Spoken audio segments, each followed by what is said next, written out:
look at this, and then we want to look at this paper, essentially.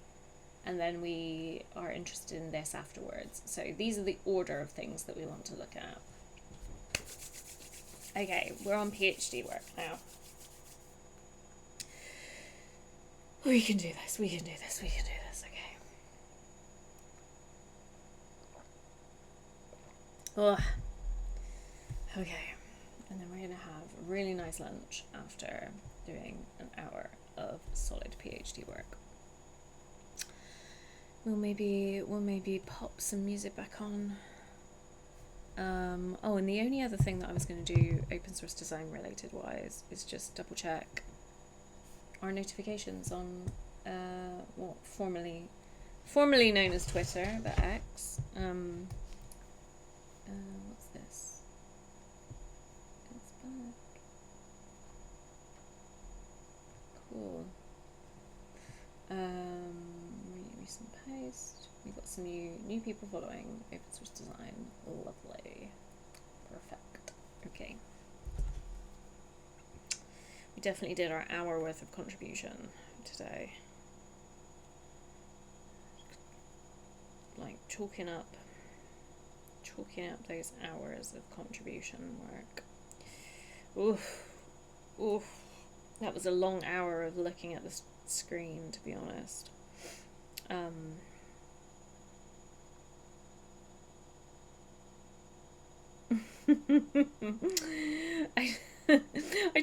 It's so funny. I just said that our Hal is very good at quickly approving PR requests. He's already put in an approval, or they have already put in an approval for that.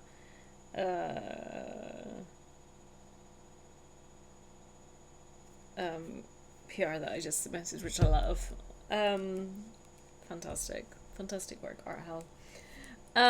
Thank you very much for your dedicated service to reviewing and approving PRs in the open source design repository. I don't think I would be sane without you. Okay. Oh, the other thing that I should probably show on stream if I didn't already is open source design had some t-shirts printed to send to FOSDEM speakers, which is really, really nice. They're really, really lovely t-shirts. They're gorgeous. Really great quality. One of the open source design community members did the design for them, Elio. Thanks, Elio. Great work, and had them shipped to me so that I can ship them out to speakers. And I also ordered some of the open source design logo as a patch that they can optionally place upon the t-shirt because it was more expensive to get the front and back printed. Anyway, okay, so let's go back into this. So we're evaluating what works, success factors in disaster preparedness. Okay, let's get the doc.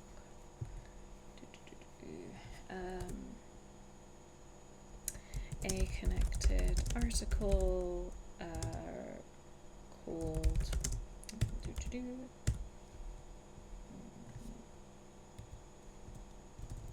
just valuing what works, right?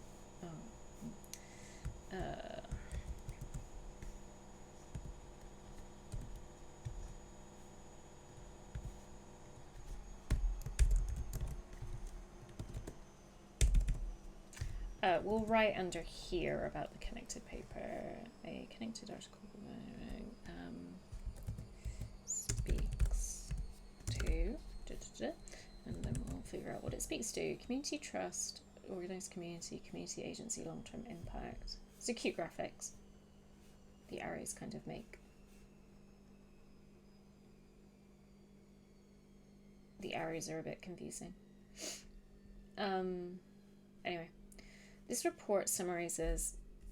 I always need to zoom into this website because I can't read the text when it's that small. Accessibility is important, everyone.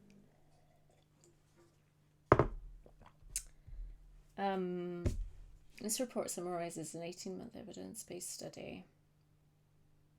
What are successful Red Cross, Red Crescent preparedness practitioners already doing that works, and how can the organisation better support their information needs in what they're already doing? A research team from a university ethnographic study, 116 interviews, 5 regions, 6 2-week visits to national societies to observe and interview practitioners who had been named as doing good work by their peers within the Red Crescent. Okay, so speaks to better supporting information needs. How design methods / activities, ethnographic, interview, research, attempted to ask and answer the question of, let's just copy paste the whole question because we will otherwise, what are successful? It's 2 questions in one, really.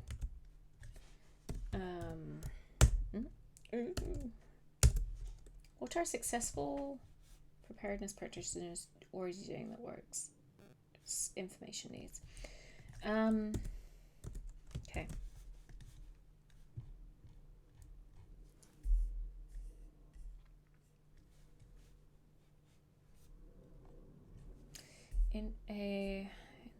Hi CB, welcome to the 2nd hour of the stream.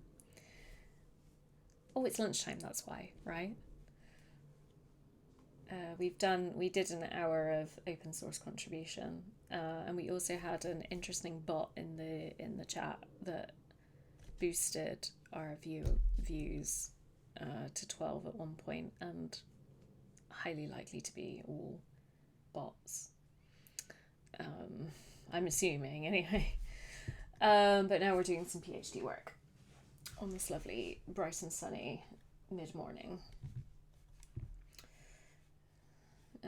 Follow up community structure. 1 is follow community structure, be part of the community, speak with cultural competency, motivation rooted in love, meet needs, responsiveness and follow up, mutual authority, create clarity of roles, keep promises. I kind of want to copy this and put it in some of my work documents.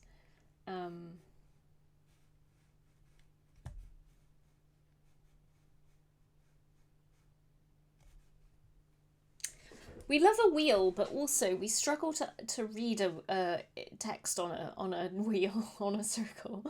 We have to turn head. Engage individually, motivate and mentor. We facilitate adaptation as agency. Cultivate the aha moment. Create shared visions. Select for the long term. Align with Red Cross principle. Incentive sustainable motivations. People as the resource. Resource agency. Balancing resource and trust. Experimental learning. Preserving adaptation. Structure for flexibility. Interesting. Okay, let's break down this wheel. The article then goes into a diagram, like a wheel / circle based diagram that seems to lay out the possibly circular way of working with community on projects / products. As I read through the stages of this wheel, this community wheel, several design related activities / methods came up, or like references to several design related methods came up. We're talking rapport building generally. Rapport building is generally like a stage of user research or usability testing or any design like engagement. Facilitate discovery. Facilitate discovery.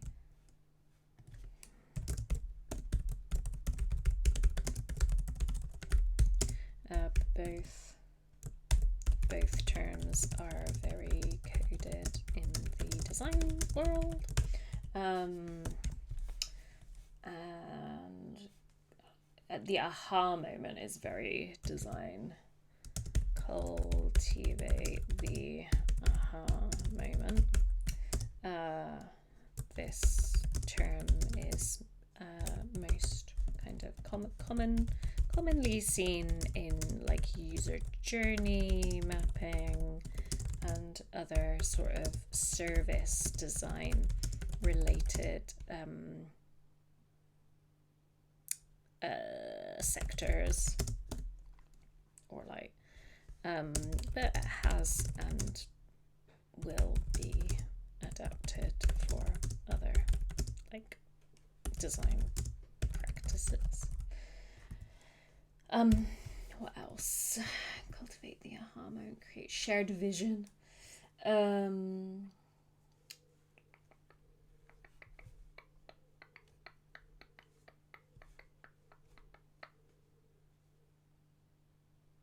Create shared vision is probably the last one. Rotate the screen around. I think people just need to stop making diagrams that are circles. I guess like the whole thing is that you can't communicate that it's like a process that goes round and round unless you use a circle, or it's harder. Pardon me, I shouldn't yawn at that, but yeah, it's a bit I don't know. It feels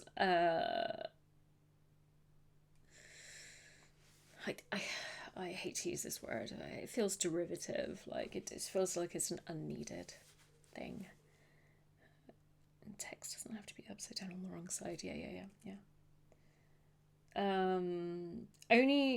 Only circumstances where circular information is useful. Trivial Pursuit. That's the only time, and there's no words on the Trivial Pursuit pie. It's just slices of pie that go in a circle. That's the only time that an information circle should be used. I'm joking, of course. What was it? Create shared vision. Create shared vision. Typically a product design related activity or terms. Other terms in the, what's this wheel even called? The wheel of successful practice. The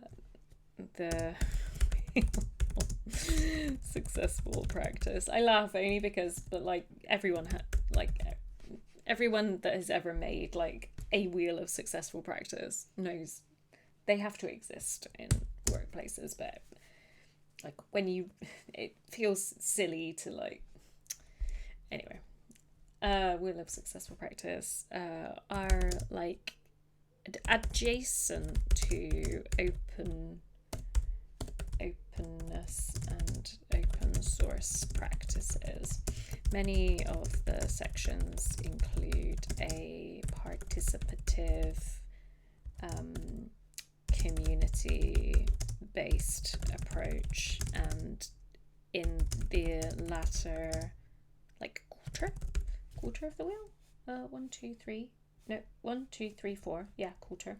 In the latter quarter of the wheel in the resourcing, oh god, my spelling, resourcing section speaks largely to what I consider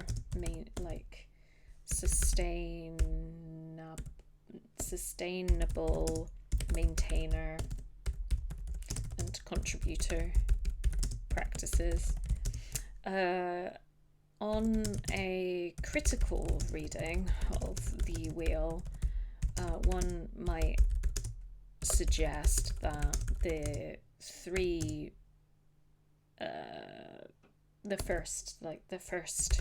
three quarters are using design methods to set up successful maintainership, or contributor, like, what's the word that I'm looking for? Contributors, like investment.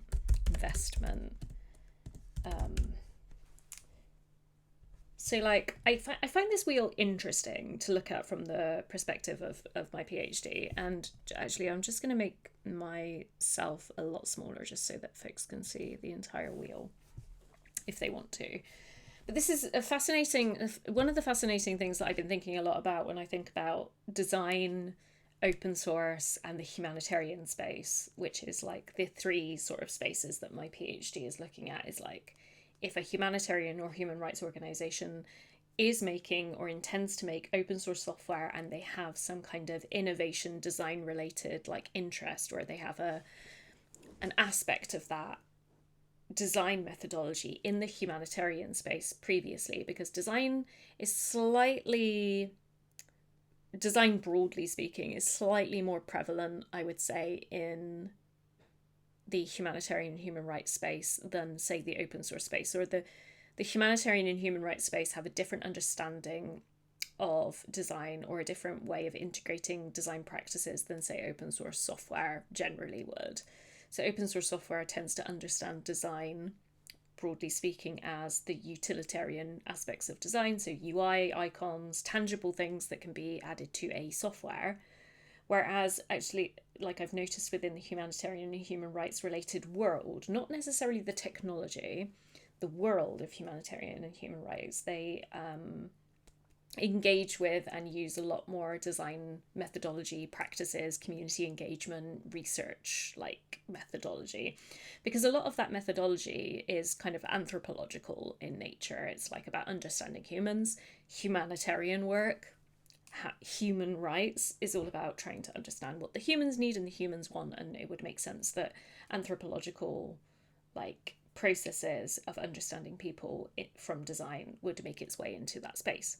The place where it feels like there is I don't know if this is an appropriate term to use, but like the no man's land or the gap that doesn't translate is when, say, like a humanitarian or human rights organization that has had prior like use of design in a non utilitarian way also makes software. They then sort of seem to just like drift more towards the open source software interpretation of design.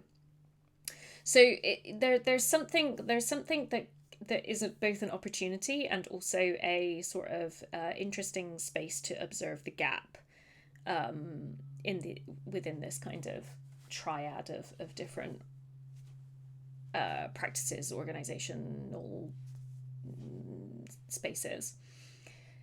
But the interesting thing about this wheel, which I just wrote in the Markdown document, is I have kind of wondered for a long time if humanitarian organizations that have a technological component to their work, or intend to have an open technological component to their work, because often when a humanitarian or human rights organization gets funding to create technology, one of the checks and balances of that technology is to make it open source, so that they know people that are funding them can look at an open source code base, are able to look at an open source code base. Whether they do or not is debatable, but they would be able to look at it and able to like understand whether or not that humanitarian human rights technology is collecting unnecessary data, handling data in a like non-ethical way, all that kind of stuff. So open source allows a humanitarian and human rights organization to create technology which is more aligned to humanitarian principles. of like transparency, or like transparency within like protective measures, or almost like transparency one step removed from the actual like identifying information, because there's a whole thing about personal identifying information in humanitarian work, which is really tricky. But it looks like in this wheel, essentially, the first 1, 2, 3 quarters is very design related stuff, like rapport building, so going into a community, understanding them, being culturally relevant, meeting needs, responsiveness, creating clarity of roles, which could include clarity, early on clarity of like, what is a maintainer, what is a contributor, what does it mean to continue to sustain an open source software or some kind of technology within the community. And then sort of backing that up as an organization. And then it's all about like the act of like building in the second quarter, or like the act of ideation almost, essentially. Ideation and shared sort of leadership. So ideation from the design side of things, shared leadership from sort of like both the humanitarian and the open source side of things. And then sort of the community agency section is kind of like the community engagement building of an open source software space, and it pulls on a few sort of methods of design in order to kind of maybe normalize practices and how like iterations maybe of the technology would work. And then it feels like the latter quarter is like the really tricky part, actually. A lot of open source software generally just really struggles with, which is understanding what the long-term vision is, aligning with any kind of founding principles or funder principles or community-based principles, sustaining the involvement, people, understanding people as a resource. It does kind of feel very backloaded in that way, backwards loaded. But then again, I guess if you get through the 3 quarters, like in the nicest possible way of saying, you would have likely have weeded out individuals or projects that are unlikely to make it through that last quarter. But I imagine, I would love to know from the Red Cross, like what stage is like drop off happens. But yeah, interesting wheel, essentially. I think valuing what works should be this. We'll open it up anyway. But that was a really short article, wasn't it? Let's open this and see what it is. Oh, okay, a 44-page document. Okay. You invite me in this article with 2 very big images, literally a paragraph of text, and then you give me a PDF report. 44 pages. Oh, good grief. Okay, I guess we're in this now. Okay. I guess it is an 18-month evidence-based study. Okay, so let's just double check.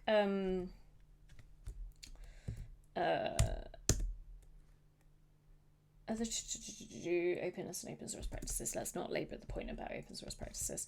On a critical reading, one might suggest to set up successful maintainership and contributor investment in the open for the potential like handing off or open participative project. There is then a longer report that delves into the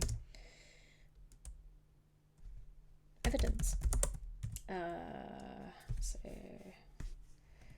okay, we didn't know that we would be reading a long report today, but we sure are. We're getting in there. Let's see if we can do it before the end of the stream. So if we're going to be reading this and annotating it, we actually really have to be downloading it, I'm afraid. And then actually adding it to our annotation system. So let's name it a good file name. Valuing what works. And oh, good grief! I hate highlighting text in PDFs. Never know how much text you're gonna actually end up highlighting. And we're gonna call this we're gonna refer to this as the red cross. Red cross. Valuing what works. Okay. Come on then, liquid text. We're gonna have to leave the cathedral and the bazaar for now. And go back. We didn't expect to, but we have downloaded another thing to read and annotate. But that's okay, it happens.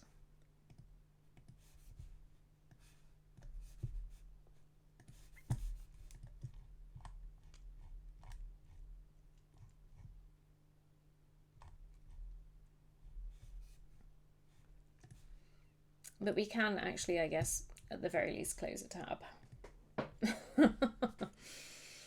At least we have an executive summary. Oh gosh, I've written executive summaries before. They are so difficult to write. They are usually the thing that takes the most time, like between team members to write, because essentially an executive summary is read the report, please. Please read the report. If like you can pick out, if you can pick out salient like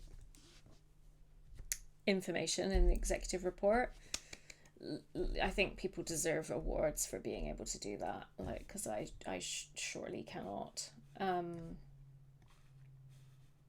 Good grief, liquid text, why are you like this?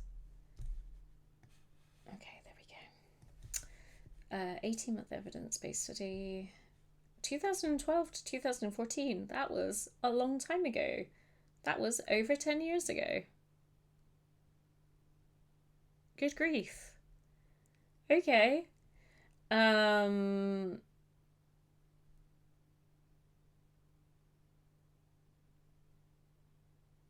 mean, it's still relevant. It's still relevant information. So, you know, let's keep going. Let's keep going. Okay.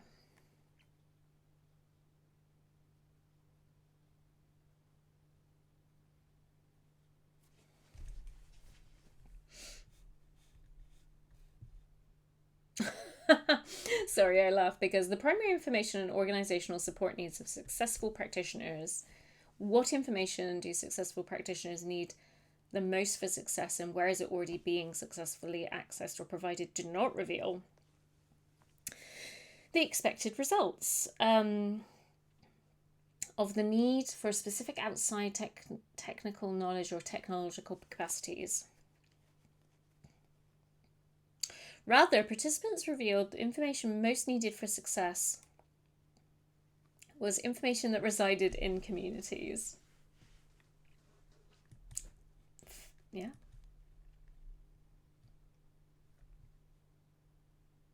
Further, this information wasn't needed primarily for their consumption and use, but for the communities.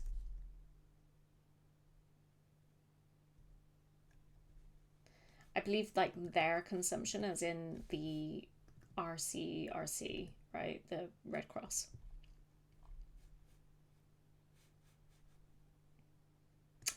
I mean, true. But how?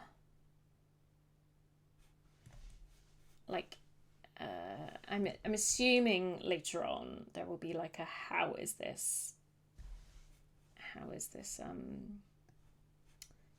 core work in communities, like how is it accessed? Because I have suspicions. I'm just going to add quotes into this.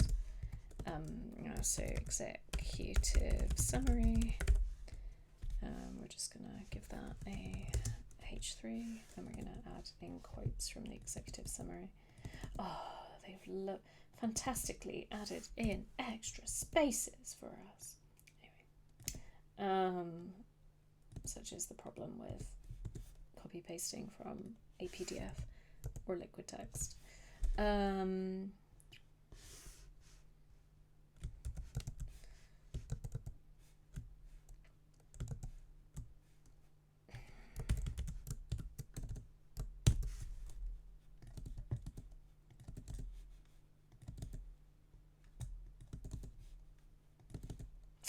So the reason that I'm interested in the how they interact with communities is they emphasize gain is I wonder if this is initiated and done in a way that is like talks through this wheel, maybe perhaps. It's like, how do communities select for the long term? How do communities align with these principles? Do they align with these principles? How do communities sustain like incentive motivations? How do people in communities understand people as a resource, right? Like, I'm curious to know if the writing on this report is going to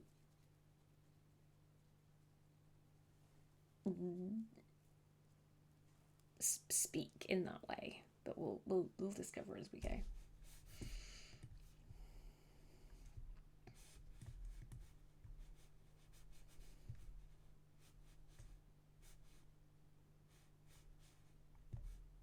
So this study doesn't really, or not only talks about how understanding information and where it's accessed, but it talks about practices of engaging with the community.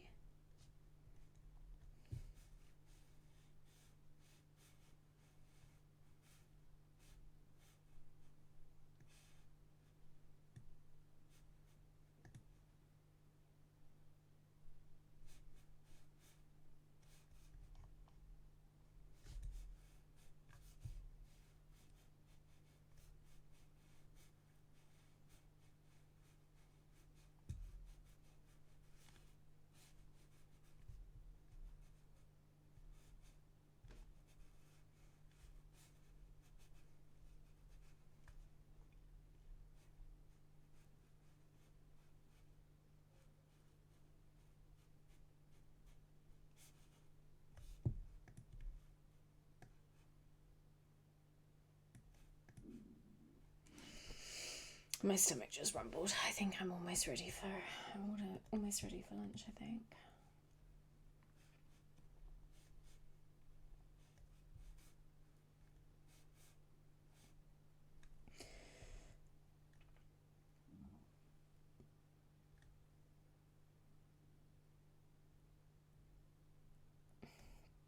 We were surprised to find practitioners putting a priority on training and resource needs around effective relationship and pedagogy over technical information or technical tools. And even at times over financial needs.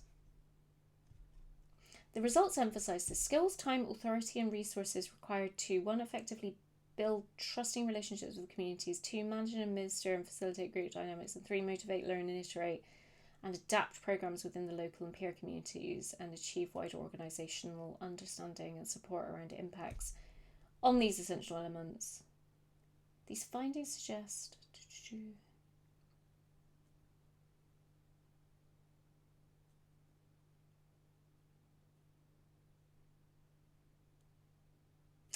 okay, sure. I don't really understand that block of information. Okay, so it's broken down into the circle areas. How long is your introduction? A few pages. Okay.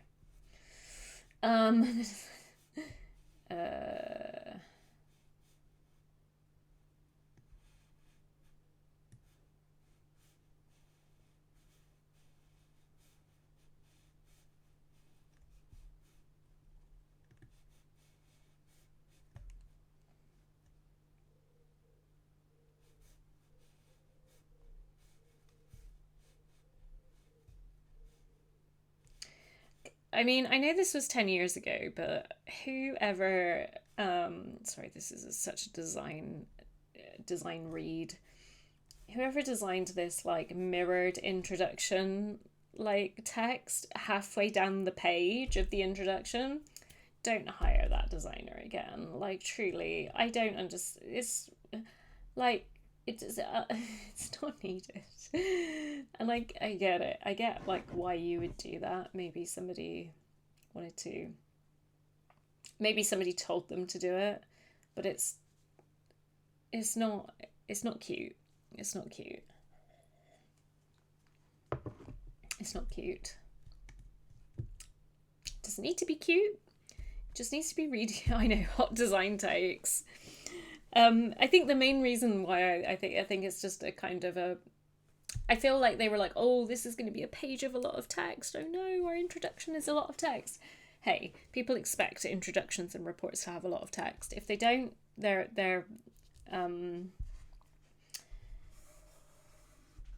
if they don't, then they're gonna have a rude awakening. But this is it's not breaking up the text in the way that you think is actually particularly helpful from a design point of view. Anyway, hot design takes aside.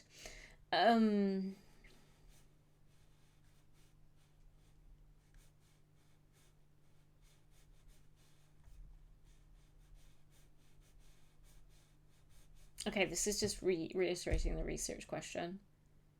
Aims to contribute to the future development of both. Support products and outputs. Okay.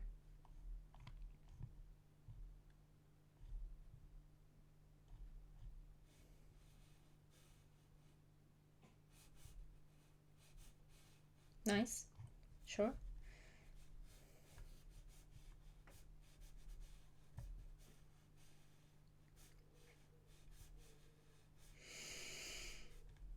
It's reiterating from the executive summary.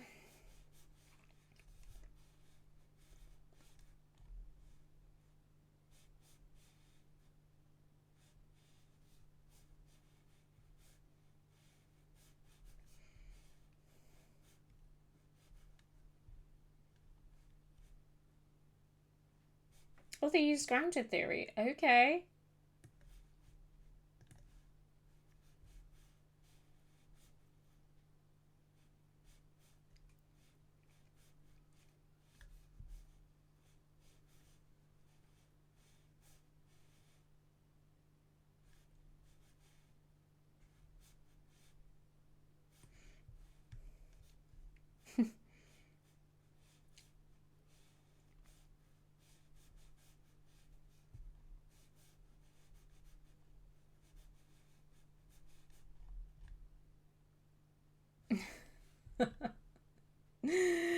Oh no, I hate that I'm gonna have another hot design take already. It's like one of the reasons I'm having hot design takes on PDF documents is because we're just wrapping up at work we're just wrapping up a project to do with good like information PDF design or just information document design.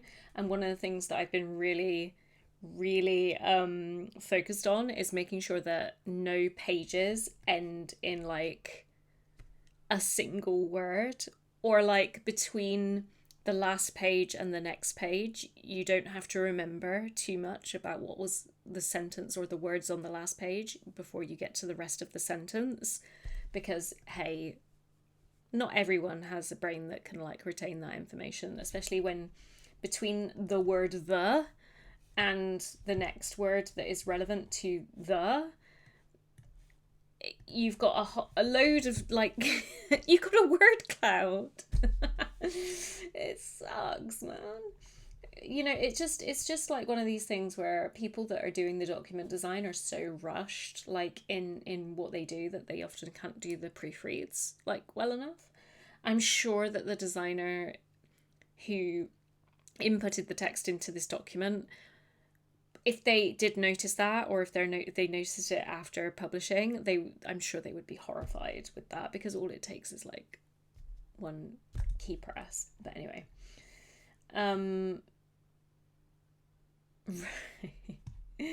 yeah, Yeah, the woes of document design, honestly. Like, yeah.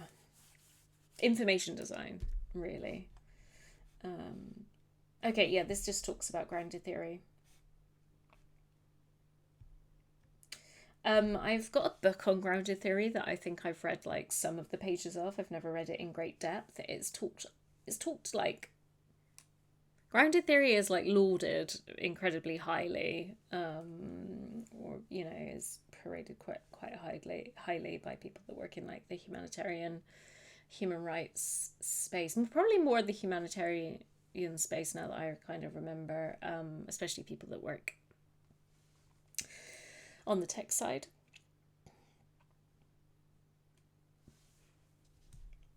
Oh no, I feel really bad for this designer because look at this. Navigating relationship.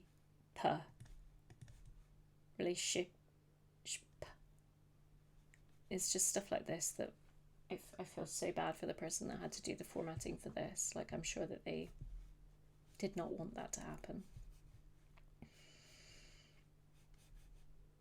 But interesting word cloud. Okay, so the patterns that emerged from the first set of interviews.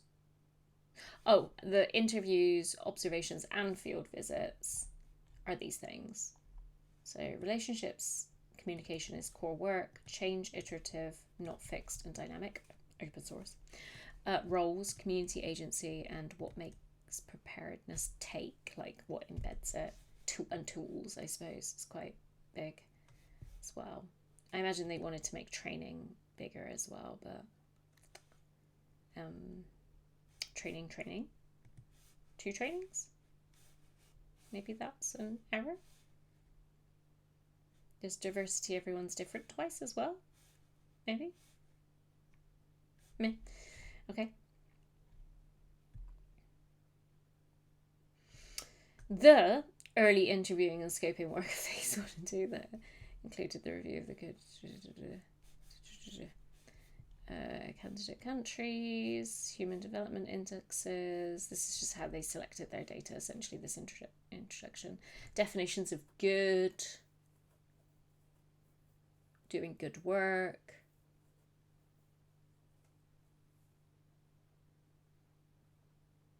Okay.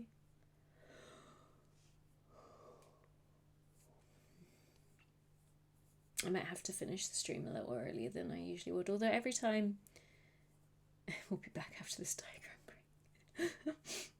break. I always say that I'll finish the stream a little early when I get hungry or tired, and then I end up just going to the time anyway. These are some interesting diagrams. I definitely need to go in the glossary for like what is PNS, what is DRR, working group, maybe GDPC. This is a lot of okay. So tech teams sit here. I don't. Who knows what this? Overall, we conducted this many interviews across 5 regions. Okay. Multiple levels, predominantly the community level.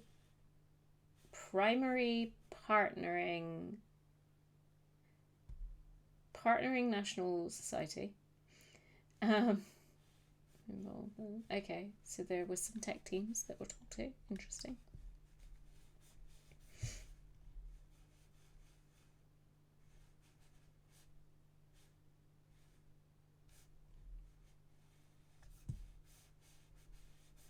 Okay. Ah, the wheel again. I shouldn't be so spicy in these streams sometimes. Yeah. Okay. Yeah, we've had this once already in the executive summary. Wire protection must have. Yep. Okay.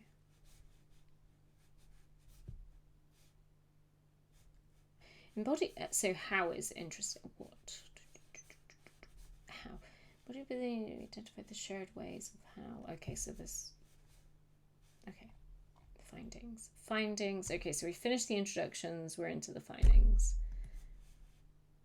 information predominantly situated within community members.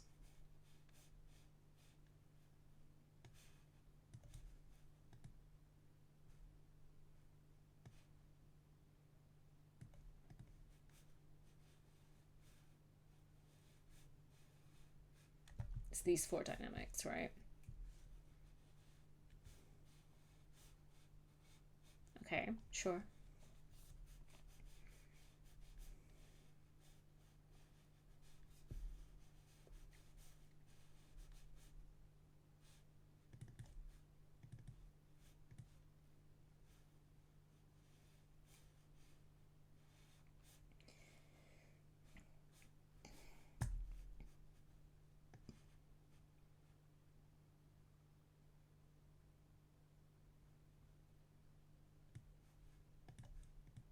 Interesting. Basically, I think what this section says is when a staff member is working within a community that has experience of disasters, natural or human-made disasters, it's more useful to talk about or have readily available the approaches, dynamics, and success factors over any like tool, essentially. So, I mean, that tracks. It's not about like rocking up to communities and being like, I've got this tool that's really good. It's about like, what do you want to achieve, and what does success, how does a successful disaster preparedness look like to you as a community, and then matching whatever that is to whatever feels like good within the community, right? That makes sense. Okay. So we're going to pay particular attention as we read through this document, probably off stream. Although maybe we'll leave it until next week's stream, who knows. The things that we're going to pay particular attention to is, as we wrote in the text, our sort of review document here, we're going to pay particular attention to rapport building, facilitate discovery, cultivate the aha moment, create shared vision as like references to the design practice. We're also then going to pay particular attention to sections of the Wheel of Successful Practice that relate to open source practices, which were predominantly in the like latter quadrant, but there also were sprinklings throughout. And you could kind of argue that actually this section, community trust, is actually incredibly important for open source. If open source intends to be, how do I want to phrase this? Open source intends to be co-led by community in any sort of meaningful way, as opposed to supported by community. So you could characterize co-led by community as in the community of contributors have stake and empowerment to make decisions in some ways or processes, and community supported would be contributors really can support the thing existing and happening and being modified, but they don't necessarily have any empowered access to the project.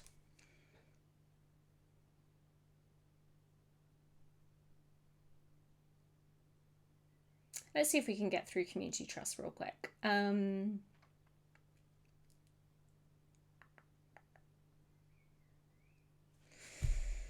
3 leading success factors associated with having community trust. Practitioners are implicitly and explicitly attentive to rapport building with communities from the beginning, entering a community via the respected avenues with total transparency, spending time to become part of the community and speaking with cultural competency.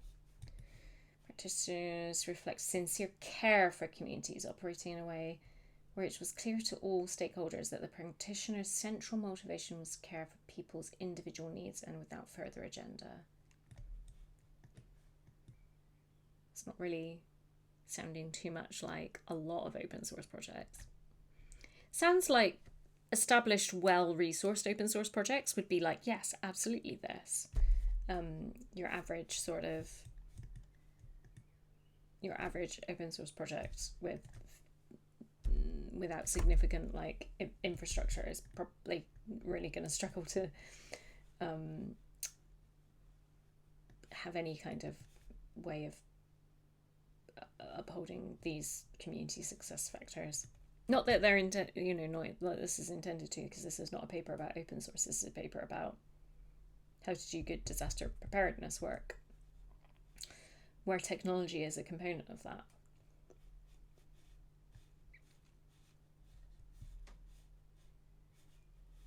Shared authority and a mutual sense of belonging derived from participatory processes. Clarity in roles and responsibility and a commitment to keeping promises. This is really like, yeah, I mean, you could copy and paste this into any sort of open source project documentation that actually wants to kind of really foster like community as a component of like how they build technology. Like, where does this page start? Does it start up here or does it start down here? Okay, I'm gonna assume that because this heading is here, it's gonna start down here. Okay. Report building refers to the actions that practitioners took in effort to become accepted and trusted.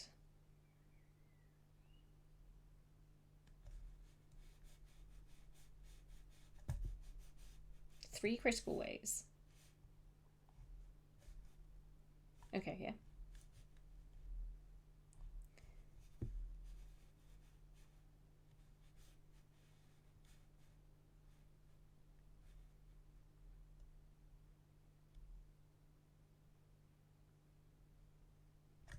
Sure.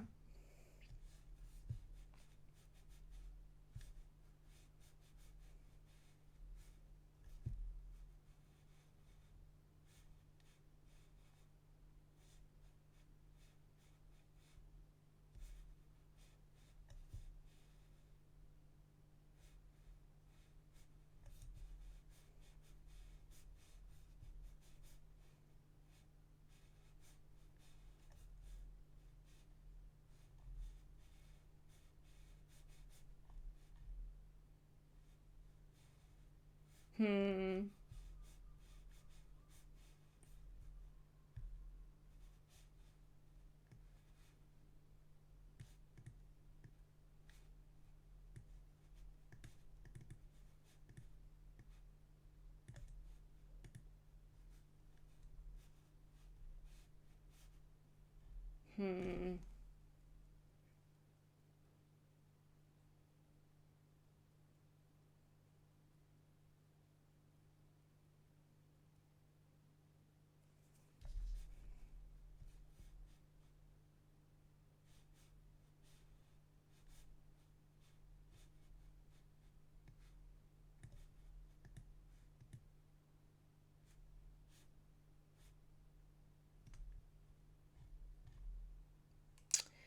Interesting.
Interesting.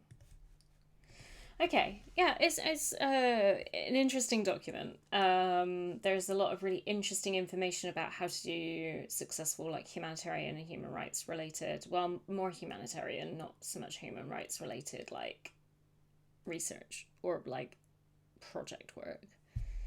Um,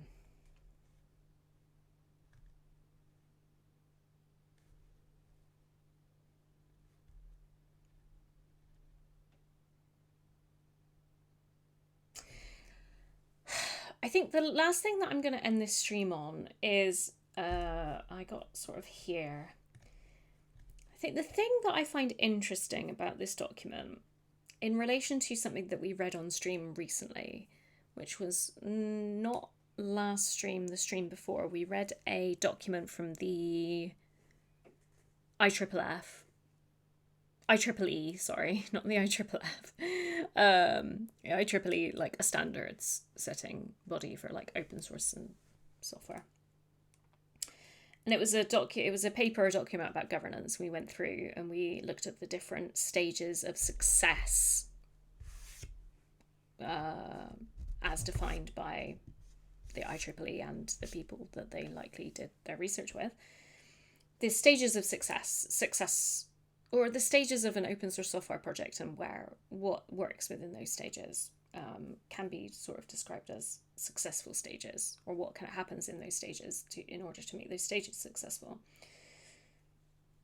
I remember one thing that I took away from that paper. I took multiple things away from that paper, which were really interesting about like the nature of governance and community, more community, not necessarily governance, or community-led governance or community governance within that, from that paper, where there was this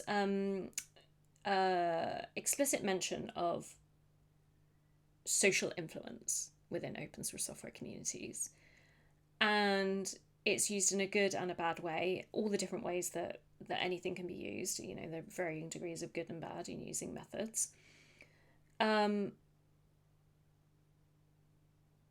And how it was like a measurement of involvement, or it was like a method that organizing maintainers participated in, if they did or wanted to participate in order to better kind of, not just maintainers, anyone within the community, but to better be aligned with that project, those project goals, be regarded as an important figure within that project. I can't remember actually what they called it. I don't know whether social pressure or social, I think it was social accountability or something. Can't quite remember.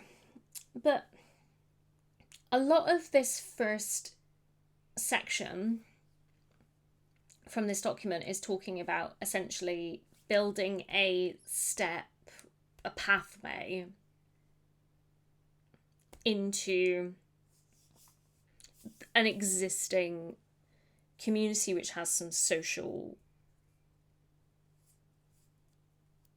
rules of engagement, essentially. Like, it's essentially speaking about the more involved you are, the more you care genuinely, the more transparent you are, and the more time you spend, the more sort of social collateral capital you'll have within that space.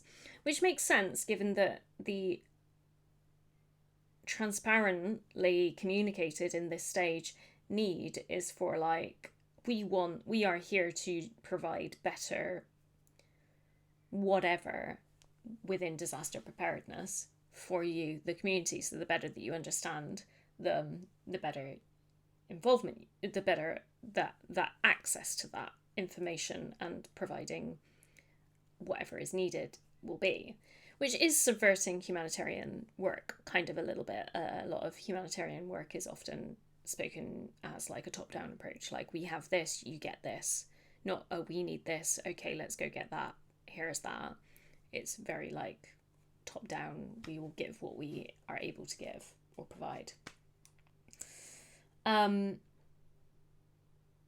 The other thing that I find interesting related to this, and I don't have the book to hand because I finished it, but you can see the write-up of this particular book because it's actually one of the ones that I finished for the PhD around open source stuff.